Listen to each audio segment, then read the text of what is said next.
Right, so we can get started. All right, I'm going to call our, workshop to order here. Today is May 2nd, 1:36? Yeah. Approximately. Yes, approximately. Yeah. We are going over our inclusive and respectable workplace policy update. So first, let's just do a quick round of introductions. Mike Chong, Commissioner for District 6. Victoria Reinhardt, Commissioner, District 7. Rafael Ortega, District 5. Nicole Fredan, District 1.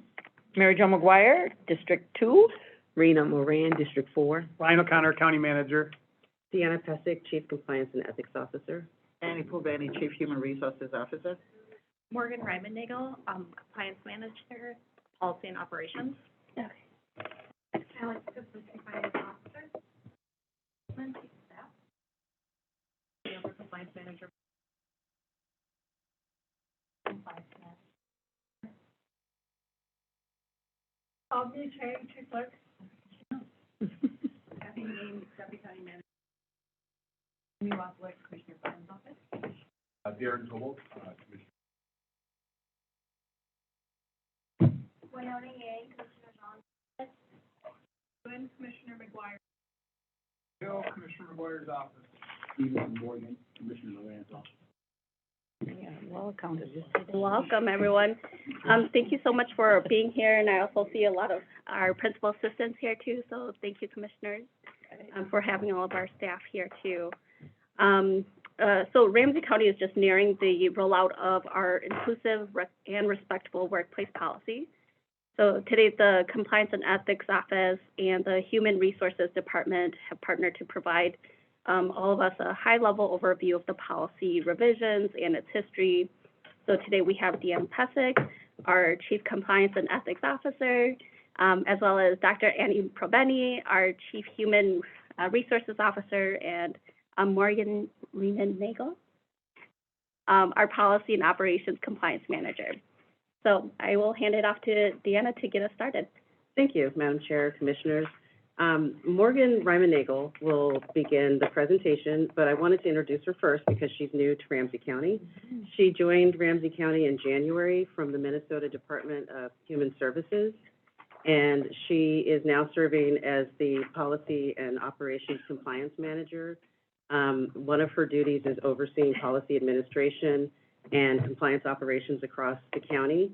She's only been here for a very short time, but she's already deeply embedded in major contributions to the county, and so I'll kick it off with her. Morgan?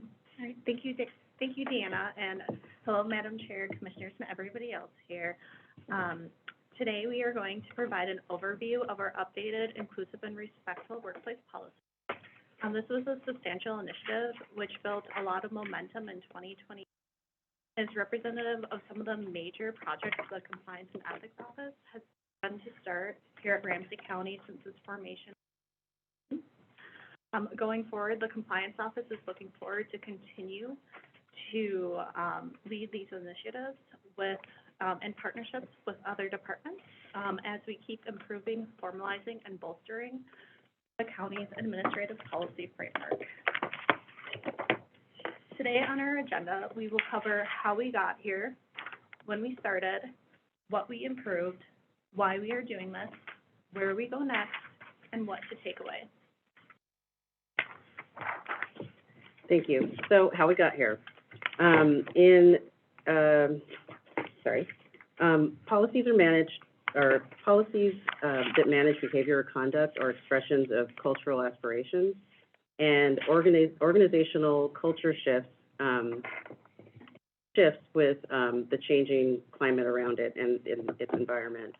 So as our communities change, Ramsey County's policies must change with it. And this policy was established in 1994, almost 30 years ago. And it was titled the Workplace Violence Policy, which indicates that we were focused primarily on preventing physical harm here at Ramsey County.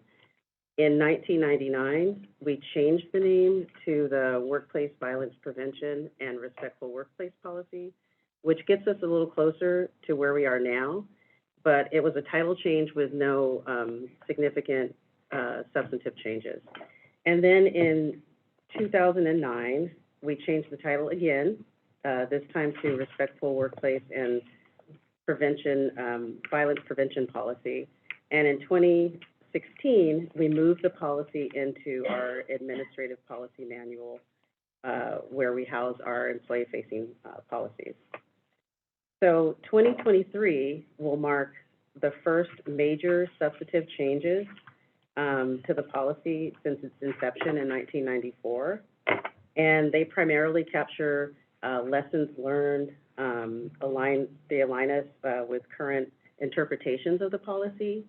And, they provide greater guidance to staff and people managers, and also provide, predictability in outcomes, which, increases trust in enforcement reviews.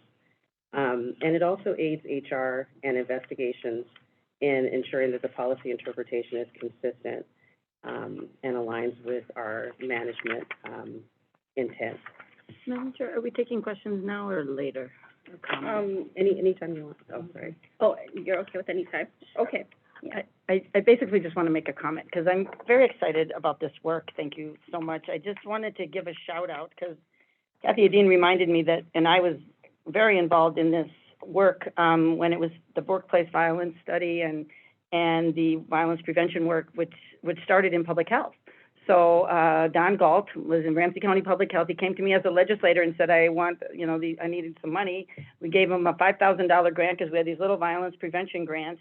And Ramsey County was one of the first proponents. Actually, I think Don Galt got the legislature to give grants. And we gave grants so that this work could start in Ramsey County. So I don't know if they still have these, sheets or these little placards that say, you are the one who can make the peace. But there was this whole great effort in Ramsey County. Kathy Dean reminds me, she was here at the time still. But you've been around a long time, Kathy. Thank you so much for your service. But Don, I know. But thank you for giving us that. So, but Don, I don't know when it was that Don came to me, but when I was in the legislature, but I just credit Ramsey County with actually being at the forefront, in the state, because I know that I got the grants and we got it statewide, because I couldn't just get them for only Ramsey County, but Ramsey County was a huge user of these grants to really start this workplace, anti-violence prevention. And so good job, Public Health. Good job, Don Galt, who actually has become a really good friend of mine, and he actually gave me the book, The Four Agreements. And if any of you know about me, I'm using the Four Agreements in all of my work now, nationally and statewide. And for those of you that don't know, they are: be impeccable with your word, don't make assumptions, don't take things personally, and always do your best. And I got that from Don Galt, Public Health, and the person who got, I think, us started in this effort. So I'm glad it's countywide now. Just wanted to give a recognition and a shout out to the great work that was done, many years ago, and in Ramsey County, who of course was at the forefront of it. So, and I'm glad it's now embedded in our countywide work. So thanks for letting me share that history, Madam Chair, which I still have a folder of all that great work. Thank Yeah. you for that background. That's great. I appreciate it too. Mm-hmm. Give us a snapshot. So when we started, so the project needs were what sort of propelled this work forward. And I have to say that it was initially identified and initiated at the Ramsey County Attorney's Office by Erica Schumacher. And Erica drafted a policy that was initially intended for the Ramsey County Attorney staff primarily, and she brought it to compliance and HR, and to take a look and to see how we could support training, et cetera. And it was really apparent that this would be something that we could all benefit from countywide. And so she agreed to let us pull it in and send it through some reviews and revisions and stakeholder feedback, which we did, and sort of launched this process forward at that time. That was back in 2021. And the project was taken up by compliance and led by Jolie Wood, who was at the time working in the compliance office. And she worked very closely with, the HR transitional team and other stakeholders to push the work forward. And we're now partnering with Dr. Fabini and her staff to take it to, implementation and training. Here, sorry. And so one of the ways that we'll be working, with HR is just partnering on, not just training, but conflict resolution, investigations, enforcement, and remediation measures, and we can talk more. So the project goals are, Just a minute. Commissioner I Prada? want to hear more about conflict resolution, but if that comes in later. oh, no, sure. You want to talk a little about that? Yeah, so, there are different ways with which we can provide support to our employees. All of it will not necessarily lead to a process of, discipline. So in some cases where there's an investigation, and the investigation, whether it's substantiated or not, that the outcome is, maybe coaching, mediation, or conflict resolution, and we take those paths. So those are processes that we're also introducing, so not everything goes down the pipeline of, termination or, you have to resign or something like that. So, all of these are in the works in terms of development, but it's a process that we're also including as part of the process of supporting our employees when they're. Thank you. I just want to reiterate how much I support that. We're not good at dealing with conflict here in Minnesota. So, it often results in those situations where you have these festering conflicts, and then, you've got confirmation bias, and this person made you mad, so now they're doing their job bad, but then also we don't write them up, and then it just explodes That's right, into a lawsuit. that's right. I want to reduce those. Let's do that. So and I'll just add to that, the investigations unit, now that it's being built up and getting more support, they continue to see these issues, come to them, things that are really not conduct issues, but they're relationship issues. And like you said, they sort of grow into, things that can pull us into a conduct issue.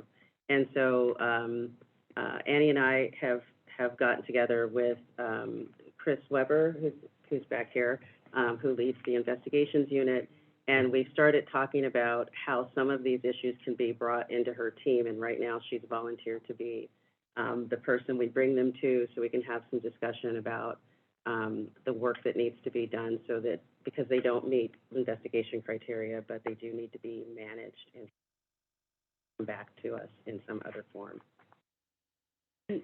Just a question to follow up, are we seeing from those investigations, is it usually like peer-to-peer, or is it like, staff and supervisor or management? We'd have to pull that data for you to give you a clearer view, and we're happy to do it, and I think maybe a closed session is more appropriate, so we could discuss it in more, clarity and transparency, without. Madam Chair, the one thing I'll say is, spending time here, if you don't have appropriate ways to both get upstream and be proactive in being clear on what policies are and reinforce those behaviors, it shows up in all of those relationships. Mhm. And so I think the answer is sort of a bit of all of the above. I don't think it distills to one versus another. Thank you. Me? Oh, yes, Commissioner Ortega. What's the trend been over the last 4 or 5 years in Ramsey? The trend? Do we have more investigations? Do we have what kind? That's a good question, Commissioner, and I think what we could do is bring back the data. I think one of the issues that makes that a challenging, answer, and I'm not, skirting it, is that we haven't had a consistent way to sort of record the data, or, not record the data, but, the department or the unit has moved to a different location, a couple of locations, and has had some different ways of sort of managing that type of data. we're in the process of implementing a case management tool, and the case management tool will capture the data in a way that's easily understandable. We took the position that we would bring in current data and that we wouldn't bring in sort of archived or older data. But we can go back and sort of look at that to get some trends, but we think the value right now is just in getting the new cases coming in the system so that we can parse the data, more easily. And we'll be working, closely with, the chief of staff here to get more information to you in a way that's, confidential and, you know, manages the sensitive data in a way that, in the ways that we're So allowed. the important thing is, I was trying to get a handle on the baseline. You know, where were we 2 or 3 years ago, and has that changed? Has the type of cases changed, the frequency? Is it because, you know? I mean, Yeah, no, I understand. And again, I think one of the issues is that the policy has not been, we've had some policy changes, we've had leadership changes, and the way that we look at things, the way we categorize things, has shifted. So that makes data, look different over the years. And, I think that if I had to answer, I would say, yes, it's definitely increased. But that's typical when you have control measures being put in place and you have better communications and you have greater outreach. It doesn't necessarily mean that those issues weren't being managed or didn't exist. It's just now we have a more centralized, transparent way of capturing, that data and those issues and those complaints. And as we roll out this policy, we're going to see an uptick as well, because we'll go out and educate folks, and there might be some people who were holding on to things, people who suddenly realize that there's some person to reach out to or function to reach out to. So we always see an uptick there as well. And it will hopefully taper down once folks, you know, start to understand what actually is a violation and what's more of a conflict management issue. Thank you. County Manager O'Connor. Madam Chair, Commissioner Ortega, the one other piece I would add, I do think, you know, on that first slide that showed where we were in '94 to how we're thinking about a more inclusive and expansive policy. I mean, the other nature of the changes, the things people have brought forward in the last 5, 6, 7 years, even in a rudimentary system, I mean, people are more attuned to ways in which their, you know, right as an employee to show up at work and be who they should be able to be, getting violated through different ways. I think that there's more acknowledgement and awareness of that. Now the system's actually put in place holistically around it, but we have seen more of that than just, you know, workplace violence is a pretty far cry from the way in which it's felt. No, I agree. Most of the calls I have gotten from employees has been relationship type of issues. Thank you. Oh, no, you're welcome.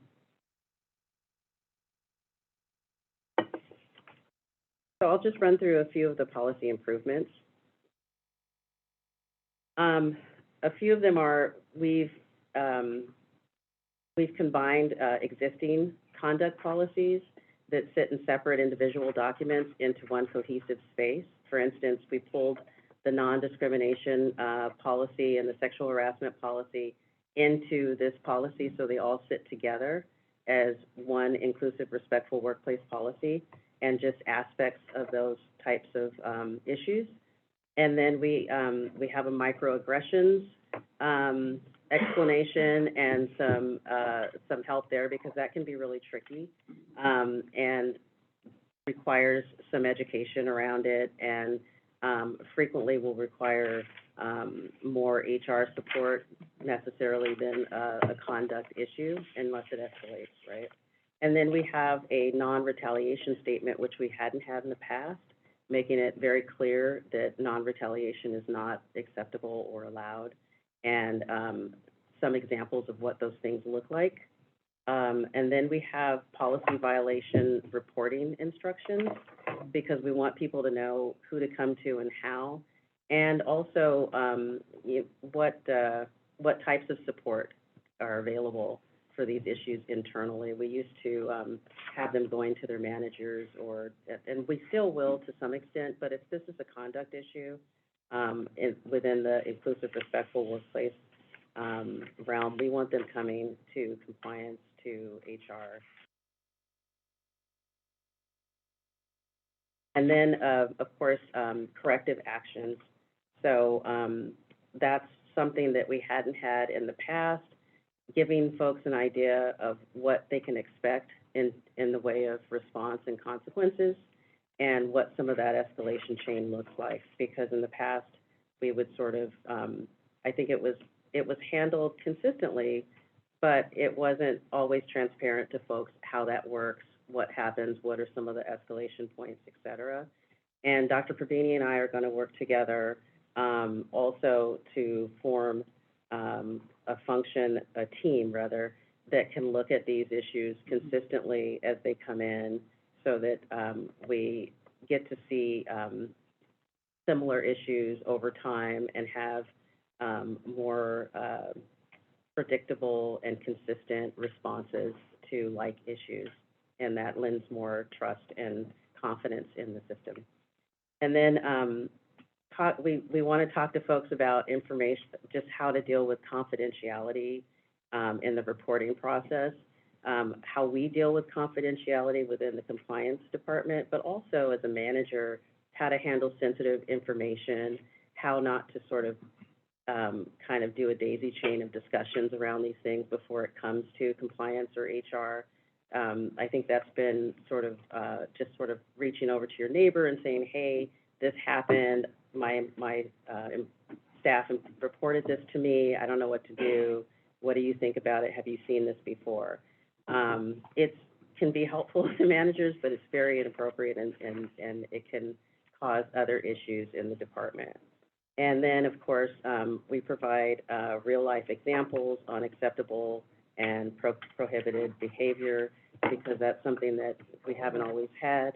Those will be things that we refresh throughout the life of the policy, of course, because if cultures shift, so do these examples, and things that were maybe good examples of some of these issues back in the 90s won't necessarily have a good shelf life now. So we want to make sure that we continue to upgrade them as culture changes. Annie? Next one, sorry. May I, Commissioner Moran? Well, Madam Chair, so I can kind of like visualize most of these improvements, but not the non-retaliation statement. Could you give an example of what that looks like? Sure. Or what would cause that? Absolutely, Commissioner, Madam Chair. So that would mean someone reporting an issue, I've been sexually harassed by a coworker, or my boss is speaking to me in a way that's disrespectful racially or sexually, based on my gender or whatever it is. And I report it to HR, or I report it to compliance. And the next thing that happens is my work assignments get shifted to something that's less desirable. I get moved somewhere without reason, because sometimes we do move people in response to a complaint to protect them, to protect evidence, to ensure sort of continuity, and to avoid disruption in the units. But other times, you know, things will happen in response that, even if they are consistent with what we need to do, they need to be explained to folks in a way that they don't feel like it's in response to what they did, reporting something in good faith, right? Because as long as you report in good faith, you should not have any adverse consequences, as much as we can help it, without, you know, considering that we do sometimes have to, as a county, as an employer, have to move people around when these issues flare up. So it might be that you were fired, or, you know, sent home, or whatever it is, some negative consequence that's not justifiable after you sustained or filed a complaint. Madam Chair, it seems a little tough sometimes to prove that, Yes. you know, for many different reasons. And, you know, have you created a statement, or you're working on a statement of what that looks like? Because to me, it seems it could be a difficult, it could be difficult trying to prove. Yes. Especially if it's a supervisor with a staff, or you know, someone of authority, right? Yes. County Manager? Madam Chair, Commissioner Rand, I will say, it can be difficult and fall into gray area. In processes we've been through that have been adjudicated, sometimes by outside parties, if there's gray area in the organization, doesn't step into that gray area and make it black and white again, though, I think we end up in a spot of great risk to the organization. If there's even a potential for retaliation or even a perceived potential, it puts the employer in a bad spot. Statement helps be clear on that, and it has been striking to me in an organization to find out and to see this talking to peers and other organizations too, even when you say in certain circumstances, like, you will not have contact with so-and-so, you cannot, these things get violated. And so this policy both stakes out the clarity and protections we bring to employees in a way that then we can hold up to, because we get asked for that later on, and then we need to train to it accordingly to make it clear. And the last thing I would just say, and where Deanna, you and your team have been great, is you don't make these decisions in a vacuum. You consult with compliance and ethics and with your HR department so that you have multiple lenses into ensuring the correct safeguards are in place. Thank you. Thank you. All right. Thank you. So, the question is, why are we doing this? That's the question, I guess. Moving it from workplace prevention to now respectful and inclusive workplace policy, you'll want to know why we're doing this. Well, it's a gift to have had the dedication of Erica Schumacher, Jolie Woods, Deanna, Morgan and their team, and of course my DIOD team. They have put this together. So all of what you see here was initiated by Erica Schumacher. And so Jolie came in with a policy to support the development of this policy. Deanna and Morgan and my DIOD team came together to put this together. They just pulled me in. Right. They just pulled me in to support. But no, this is something that I'm quite excited about. So the question here is, why are we doing this? We're doing this because we want to make sure Ramsey County is a place where every employee feels safe, engaged, and appreciated. When we talk about respectful and inclusive workplace, there's a lot that comes into the inclusive part of the policy, apart from the respect. So every employee here, the intention is for all of our employees to feel safe, be appreciated, but also be engaged. We want them to be able to wake up in the morning and say, yep, I want to go to work at Ramsey County. That's the reason why we're doing it. So when Deanna talks about the retaliation and retaliation part of it, it's all part of the process here. So the why are we doing this really is to curate a culture of respect, inclusivity, and accountability, to provide clear standards and expectations with respect to what respectful and inclusive workplace responsibilities are, promote employee morale, foster county values, nurture an environment of trust and transparency. So the more we do this, the more we're transparently responding to all of what's happening within the county. I think it shows that the county, because this is not just us, but it's a leadership thing too. It's all of you as board members with respect to what we do here at the county. So we're also doing this to empower our employees, to treat every employee with respect and dignity, to be aware and challenge our own biases and assumptions, to use inclusive language in the way we respond, the way we speak, the way we present, to listen and value opinions and perspectives of others, to be open to learning about different cultures, beliefs, and identities. But the most important here is to understand, be aware, and to know your multicultural self, because we all are from a multicultural background. The assumption most times is when people hear the term multicultural, it's assumed to be for the other. We all have values that have formed or shaped the people that we are today from our childhood. We all have religious beliefs or non-religious beliefs that have shaped the way we present. We all are in different identities: women, married, single, children, no children, black, white, Asian, you name it. So we all have identities in different ways, that we forget are a part of our multicultural self. And understanding what that means helps people understand and appreciate the term multicultural. But it also helps you understand and appreciate the similarities and the differences that we all bring to the table.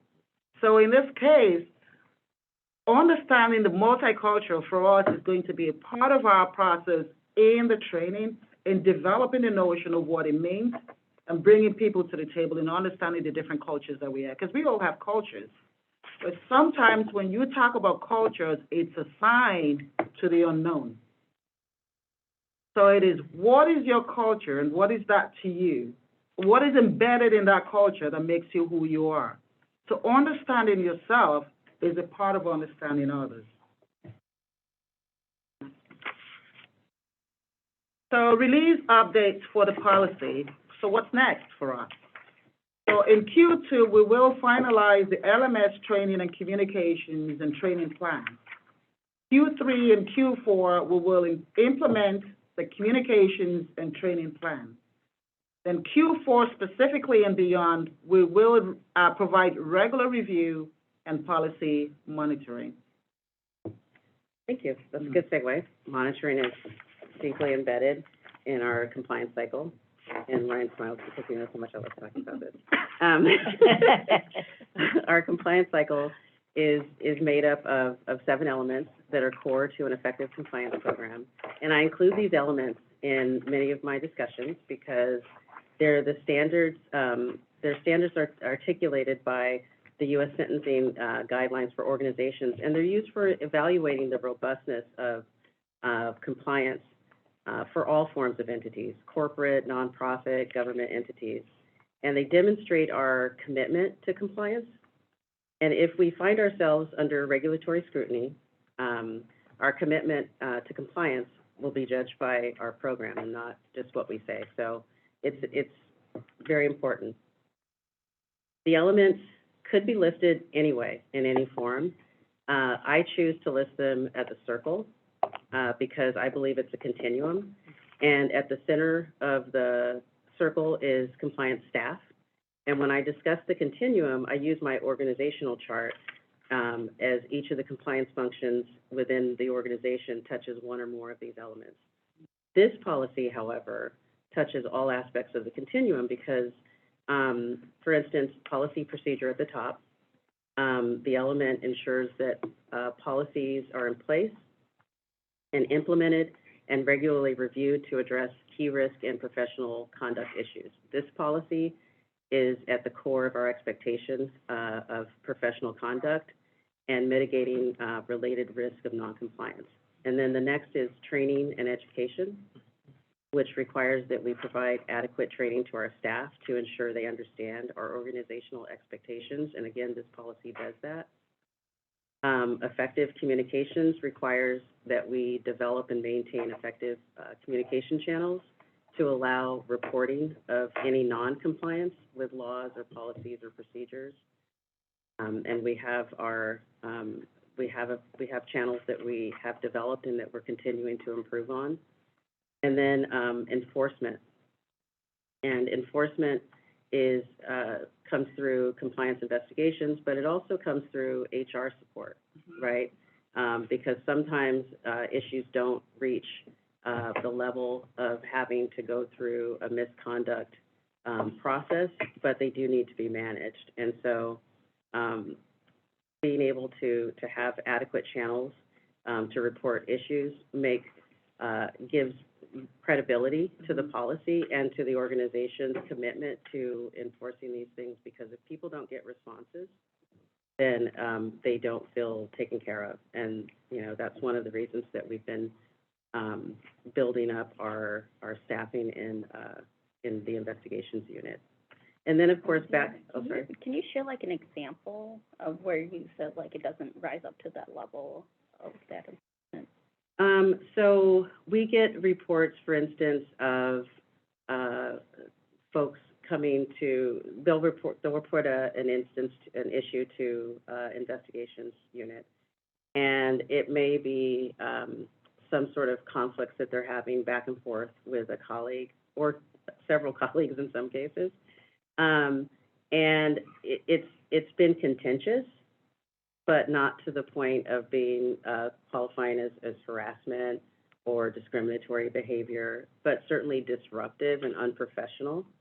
And so, you know, because it doesn't fall squarely into a category like this, and I keep telling, managers this, you don't have to have, you don't have to have one of these, issues with an employee to either discipline them or to even dismiss an employee, right?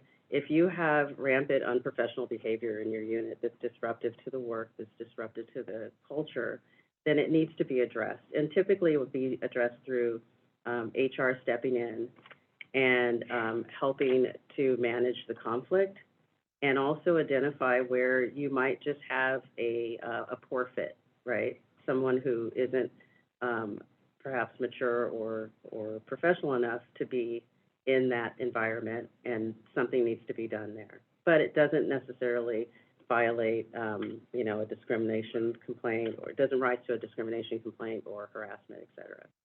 Is that helpful? Yeah, I think Oh, so. yeah. Yeah, I would say, just knowing how relationships are. It sounds like it's the complicated part of like the Yes. relationships, and then, also kind of weighing about like how disruptive it is to like the environment, or like. Madam Chair, I'll just say on top of that, and if you don't address those at that point in time, they will at some point rise to a level of finding its way into this loop and becoming more formal, because people have a tendency, think of it almost like neighbors. There's a lot of situations which neighbors need to find ways to coexist, whether or not they are going to be friends. And you can't just take legal code enforcements against your neighbor a lot of times. Yeah, you come from city life, so you actually get this. But if you don't address the issue at some level and find a stasis in which everyone feels at least respected, you're going to keep finding yourself. They just don't resolve themselves. And for a long time, in a culture in Minnesota that at times is conflict avoidant, this is an area we need to continue to lean into. Thank you for asking that question and for the response. And you said you don't need to have maybe a formal thing, or it doesn't need to be something you witnessed for you to even dismiss somebody, but you do need to have documentation, right? I mean, you have to have their managers, someone has to be keeping track of this, because I think so many things that we're seeing now is people haven't documented some of these things, so it does get to a more extreme level. Then it comes to us when it's really extreme and lawsuit level, and then we find that there's not been documentation on it. So I'm guessing that even if you don't feel it yourself, if other people have documented this disruptive behavior, and they may not think to document it because it may not have risen to a high level, right? So how does that work? So I appreciate that, Commissioner McGuire, Madam Chair.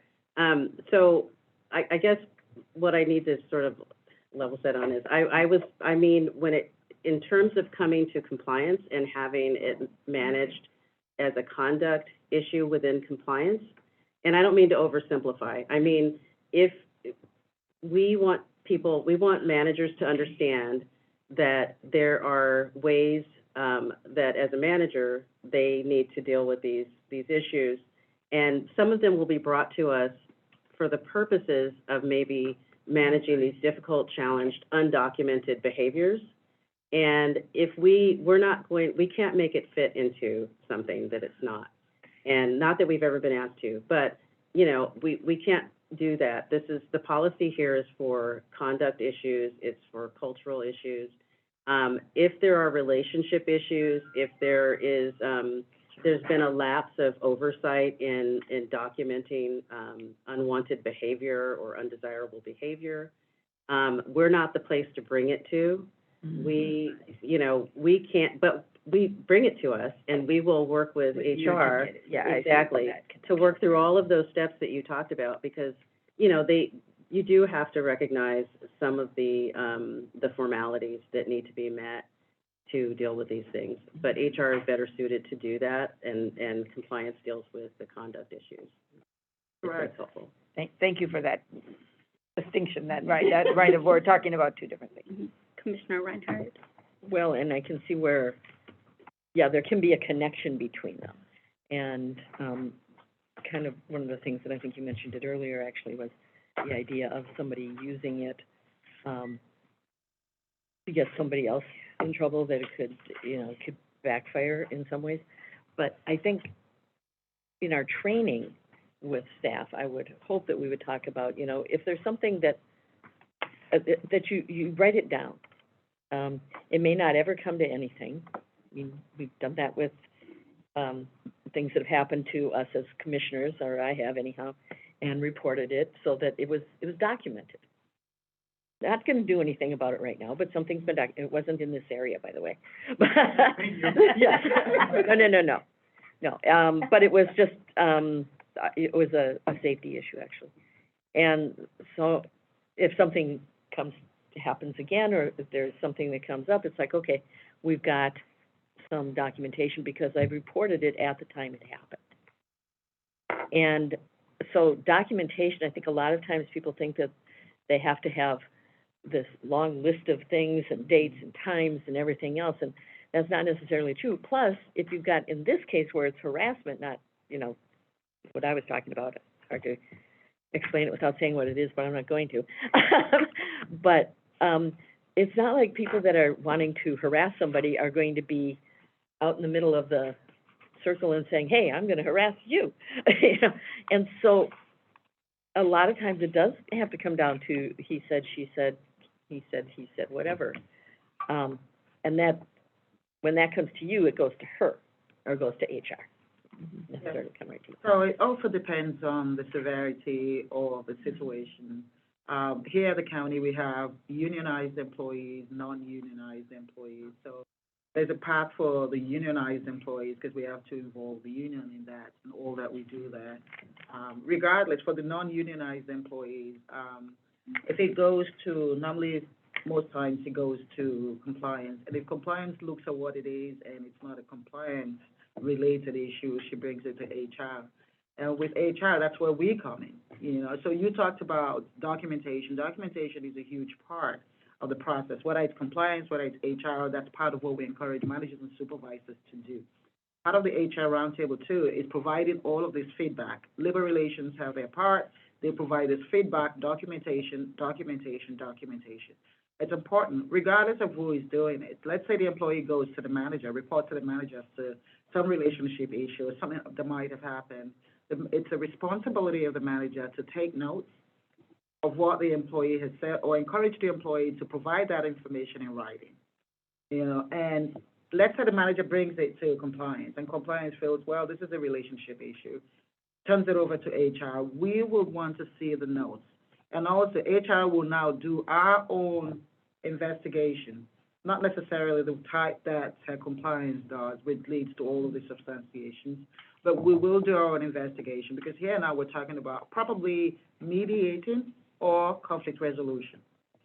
So at least we want to be able to identify what the issues are, the parties involved, and how we can help support the process, but specifically also supporting the manager, empowering the manager to be able to manage their staff, because we would always be there. So it's strengthening and building the capacity of the manager to be able to do the work when we're not there. But that's where HR comes in, and HR is able to provide all of that support necessary to resolve the conflict.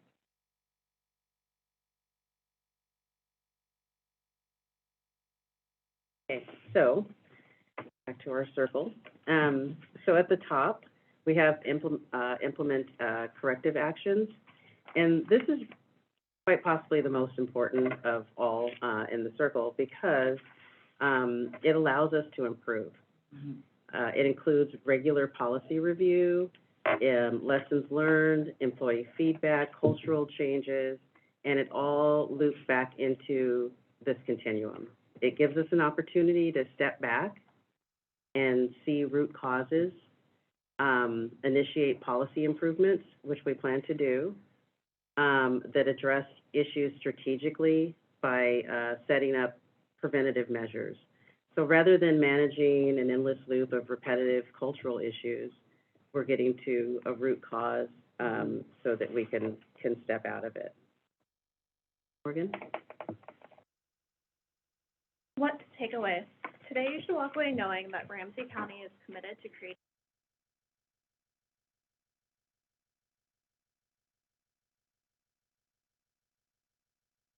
because Ramsey County values and welcomes its officials, staff, and residents, who are all composed of a variety of backgrounds, experiences, perspectives, and goals. Ramsey County also practices everyday professionalism.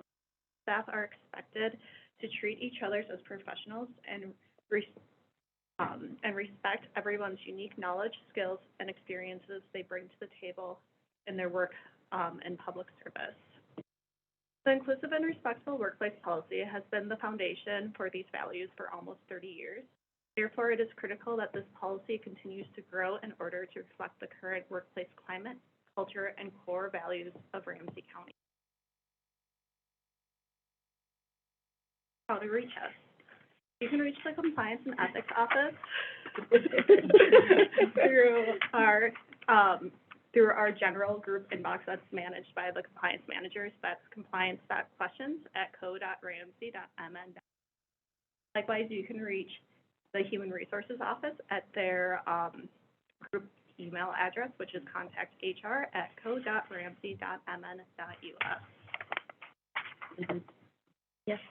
Thank you. So I just want to acknowledge Christine Weber. Raise your hand. She's the compliance manager for workplace investigations, and we've come miles since she was appointed officially in January, but she's sat in an acting role for quite some time, and we'll be coming back with more of that sort of structure, the processes and so on, and it's been great working with Christine and Annie and Allison Kelly, the labor relations manager, to sort of close these handovers in a way that are seamless and give us feedback back and forth on how things are being managed and how we can improve. I wanted to acknowledge that. And I'll even add to that. I mean, so Christine's been with the organization for a while now, and before we had a full compliance and ethics office and a consistent approach to how we were doing this stuff, you were doing great work to bring values to the work and a consistency. And having sat in multiple seats where you're with an investigator going through tough stuff, that matters. And so this has been what's really been neat to see in the buildup of even getting to today is we have a blend of some people who have really seen where we needed to come from as an organization, where we may have had a policy that was important from 30 years ago, but then we have the infrastructure to ensure consistency, accountability, and fairness in how it kept being implemented and reinforced. And now adding in people with different experience to that, and Deanna, in your role, coming in and seeing that from a corporate culture, it's been really important. So thank you. Thank you. Yep, Commissioner McGuire. Yeah, just to say thank you. Yes, you've come a long, long ways. I mean, it was a great start, but this is really the crucial part, is to obviously make it countywide. And thanks everyone for all the work that you put into this. And if I could just say, this is one of the best PowerPoint presentations I've ever seen. Like, this should be a model for all PowerPoints in the county, because it's short and sweet, and you haven't just taken a presentation and put it on, you haven't taken your whole Word document. You're creating conflicts for the rest of us. We're gonna be challenging this policy tomorrow. I am gonna hold this up as the model of these PowerPoints. And So understandable. it is so understandable. You've taken a lot of information, put it really understandable. I'm gonna recommend you present at the Ramsey County League of Local Governments. I mean, they would really love this not maybe at this stage, but I think this is something all of our cities, I'm really into this league, because our cities are really asking for this kind of help, I think. So this would actually be a really good presentation for that as well. So thank you for all of your work. I really appreciate it. That's all she thinks, just so you know. More work. Well, we can think about that. But thank you very much. And by the way, I've been asking for this, and you have it also in here. It's what our takeaways are. I love having takeaways that you think we should have. We're clearly gonna have our own takeaways, but it's really good to know what you want us to take away, and I'd love every presentation to have this as well. So, thank you. Any other comments, questions? I'll reiterate my appreciation. Yeah, for yeah. our- Did you make this? I know Yes, the state has this a is great. training Oh, I on love doing it. so well Good done. job, yes. I could tell you went through that good state training on Oh, PowerPoint presentations. okay. We need to get that here. Yeah, I agree. Um, I didn't know that they had. I will, close this out then about the key takeaways that is, just do really appreciate this and that, it's a cycle, that it's, ongoing, and also about the culture shifts, too, because that's super important for, all staff to feel like they're contributing, that they belong, and that, this is a place that they can, be engaged in. So those are key takeaways for me, and I just really appreciate that, focus, because when we don't create that culture, we miss out on talented people.